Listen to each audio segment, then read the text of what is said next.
Quand un lion ou un autre grand félin rencontre un énorme serpent sur une route étroite, cela tourne au duel du siècle. Le python mise sur une projection puissante et la strangulation. Le chat, au contraire, attaque avec ses pattes et manœuvre constamment. Découvrez maintenant quelle tactique s'est avérée la plus efficace. Même si l'on est plus favorable aux reptiles dans la confrontation entre chat et serpent, on commence involontairement à s'inquiéter en voyant les pas prudents de ces léopards vers cet énorme python. C'est un cas rare où un serpent s'est étendu sur le sol, ce qui nous permet d'estimer sa taille de manière assez précise. Selon les estimations les plus prudentes, sa longueur est d'environ 14-15 pieds, environ 4 mètres. J'ai envie de crier au léopard, tu ne vois pas comme il est grand? Casse-toi, mec! Il semble que le léopard se comporte de manière aussi imprudente en raison de son inexpérience. Sinon, il aurait essayé de contourner et c'est tout, il serait parti à plusieurs kilomètres. Quelle surprise quand on voit le dénouement. Bien qu'inférieur en taille à son ennemi, le léopard vient à bout d'un énorme python et le chat tacheté le fait sans mouvement inutile et sans tapage. Peut-être que si le serpent s'était approché de l'ennemi sans se faire remarquer et l'avait attaqué en embuscade, le léopard se serait transformé en un copieux repas. Mais la bête prédatrice a eu l'occasion de se préparer. Un chat intelligent a apprécié les faiblesses et les forces de l'ennemi et a compris exactement comment attaquer un tel serpent. La manœuvre est évidente, le léopard attaque la queue du serpent, mais il ne se contente pas de mordre ou de frapper, il étire l'adversaire. Le danger de lancer n'importe quel reptile sans pattes réside dans leur capacité phénoménale à tordre leur corps pour ensuite les projeter vers l'avant. C'est ainsi qu'attaquent les serpents venimeux qui tentent d'injecter du poison. Et de la même manière, les pythons attaquent qui, après la première morsure, procèdent à la strangulation. Même si le serpent est étiré, il ne pourra pas physiquement solliciter ses muscles d'acier pour un tel lancer. Un geste simple, mais tellement intelligent de la part d'un léopard qu'on ne peut s'empêcher de se demander si ces chats ont étudié l'anatomie d'un animal à l'université. En tout cas, une approche aussi intelligente mérite votre like, n'est-ce pas? Le combat entre un python et un léopard est probablement l'affrontement le plus intense entre un grand félin et un serpent que vous ayez vu.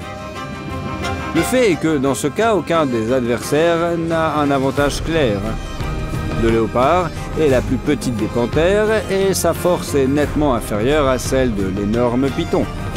Mais en même temps, le chat tacheté reste un adversaire redoutable pour sa taille et peut surprendre par son agilité, sa mobilité et sa vitesse de réaction. Quant au python, bien que dépourvu d'écailles solides, il possède avec de telles dimensions une peau très résistante et de l'endurance, ce qui lui donne la possibilité d'essuyer une raclée très raide. Le cœur se met à battre plus vite quand on voit que le python a encore pu saisir le léopard avec ses mâchoires. Et voilà que le serpent commence à entourer sa victime. Encore un peu et le chat n'aura plus aucune chance de reculer. La terrible étreinte se resserre de plus en plus. Le décompte se poursuit pendant des secondes, mais au dernier moment, le léopard parvient à se soustraire à l'emprise de l'ennemi. Vous allez être choqué, mais le chat ne cherche pas à s'échapper. Il passe à la contre-attaque et attaque à nouveau l'ennemi. Le léopard est l'un des rares animaux à pouvoir se permettre de combattre un python dans les stalles et à pouvoir compter sur un certain succès. Les deux prédateurs utilisent à 100% leur tactique de combat habituelle. Le python étrangle sa victime, tente de lui briser les côtes et de la priver de ses forces. Le léopard échappe sans cesse à l'étreinte de l'ennemi, se bat avec ses 4 pattes en même temps, esquive et manœuvre constamment à très courte distance. Le duel a nécessité un effort maximal de toutes les forces et a failli coûter la vie au léopard. Mais c'est le chat qui a célébré la victoire. Cette fois-ci, le python est passé trop près de la victoire pour que le prédateur tacheté ose s'aventurer à attaquer un gros serpent au moins une fois de plus. Du moins dans un avenir proche. Pendant le combat, le python mise sur le combat rapproché. C'est le meilleur lutteur du monde qui utilise vraiment tout son corps comme une arme. Les mâchoires servent à saisir, mais elles ne font qu'amorcer l'attaque. La tâche principale d'un python ou d'un boa constrictor est d'étrangler sa victime. Si vous pensez que cela nécessite une certaine réserve de temps, vous vous trompez. Ces serpents disposent d'un contrôle étonnant, voire artificiel de chaque muscle. Grâce à cela, le python peut attraper sa proie en une seconde en la lassant d'un seul coup sur son corps. C'est ce qu'a montré le serpent qui a attaqué l'antilope au point d'eau. Il faut ralentir la prise de vue pour que l'on puisse voir les mouvements du python. Sinon, ils se fondent en un seul point. L'ongulé est incroyablement agile, mais ici, il n'a aucune chance.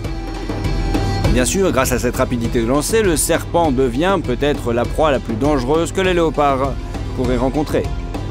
À chaque seconde, il se met en danger.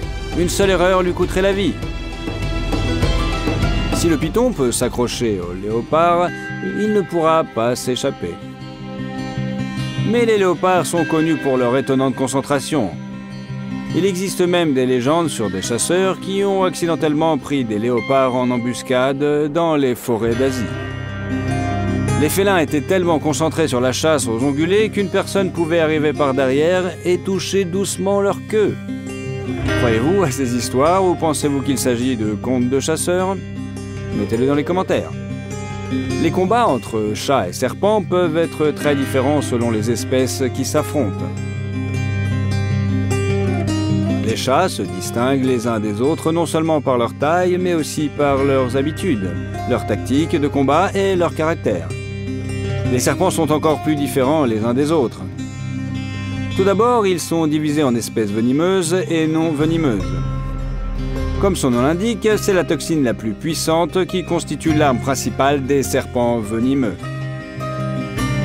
Le mamba noir est un reptile assez grand qui peut atteindre une longueur d'environ 3 mètres, ce qui en fait le deuxième serpent le plus venimeux au monde en termes de longueur de corps, après le cobra royal.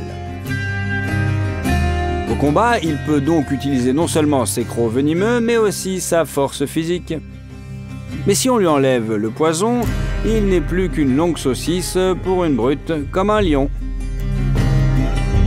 C'est que les glandes venimeuses du mamba noir sont toujours prêtes à libérer une énorme dose de poison. Ce serpent est l'un des plus venimeux de la planète. Sa toxine a une structure chimique extrêmement complexe et cette substance est constituée de tout un ensemble de composés appelés bloqueurs. Certains affectent le tissu nerveux, d'autres portent un coup fatal au travail du muscle cardiaque. Il s'avère que le poison du mamba noir empoisonne plusieurs systèmes différents de l'organisme de la victime à la fois. C'est exactement ce qui est arrivé à la pauvre lionne que vous voyez en ce moment. Que ressent-elle? Nous avons une réponse, mais croyez-moi, tout est très triste. Tout d'abord, elle ressent une brûlure et une douleur intense dans la zone de la morsure. Immédiatement, il y a un très fort gonflement. Le venin du mamba est non seulement complexe, mais puissant, à tel point que, dans certains cas, il provoque une mort incroyablement rapide des tissus à l'endroit de la morsure. En fait, c'est comme une sorte d'acide. Mais le plus important, ce sont les signes d'empoisonnement et de l'organisme. Il s'agit de douleurs abdominales, de nausées, d'une vision double, tout cela sur fond de terribles convulsions qui brisent le corps de la victime. Elle tremble et n'arrive pas à reprendre ses esprits. En même temps, la respiration se détériore progressivement. Il y a arythmie, c'est-à-dire que le cœur s'écarte du rythme normal de travail. Chaque respiration est plus difficile que la précédente. Il est tout simplement impossible de respirer profondément et la victime s'asphyxie progressivement. La neurotoxine du mamba noir cible les neurones qui contrôlent le travail des poumons. En les désactivant, le venin du serpent provoque l'asphyxie de la victime par arrêt du système respiratoire, et tout cela en quelques minutes. En même temps, le mamba noir comprend parfaitement l'efficacité de sa seule mais si puissante arme. Il a l'habitude de se comporter de manière assez audacieuse. Si possible, le serpent se fige ou tente de s'éloigner en rampant. Mais s'il se sent menacé, Il attaque immédiatement. La situation devient assez effrayante si l'on se souvient que le Mambo noir est le serpent le plus rapide de la planète. Non, il ne rattrapera pas la lionne, mais sur une courte distance, il peut se déplacer 3 fois plus vite qu'un être humain. Grâce à sa capacité à se fondre dans l'environnement et à passer inaperçu, le serpent se transforme en un véritable ninja. La lionne aperçoit une ombre rapide, sent un coup, et c'est tout. Les sœurs devront se passer d'elle pour toutes les prochaines chasses. Le plus désagréable dans cette situation, c'est qu'elle était difficile à éviter. La plupart des serpents venimeux essaient de conserver leur venin. Sa production est un processus complexe et énergivore pour l'organisme du reptile. Mais le mamba noir préfère ne pas se retenir. Bien qu'il ne cherche pas délibérément la bagarre, il passe immédiatement à l'attaque si on l'ignore ou si on le prend par surprise. C'est ce qui lui a valu la réputation d'être l'un des serpents les plus agressifs, les plus vicieux et les plus insidieux. En outre, il lui arrive d'essayer d'échapper à ses ennemis en les prenant par les pattes. S'il se dirige vers l'ennemi, il peut mordre comme s'il était en mouvement, sans même arrêter le mouvement. C'est effrayant car la victime peut ne pas sentir la morsure du tout et penser que tout va bien, que le danger est passé. C'est alors qu'il ressent les premiers symptômes de l'empoisonnement. Curieusement, les gens ont un niveau de résistance très élevé au poison, bien plus élevé que celui des animaux. À première vue, plus fort et plus grand. Par exemple, les chevaux et autres ongulés. Pourtant, le seul moyen de se sauver d'une morsure de mamba noir est d'introduire d'urgence un antidote. Sans antidote, il n'y a aucune chance. Mais grâce à la résistance élevée, une personne a au moins le temps de faire une injection salvatrice. Le corps de la lionne éliminera la toxine du mamba noir en quelques minutes.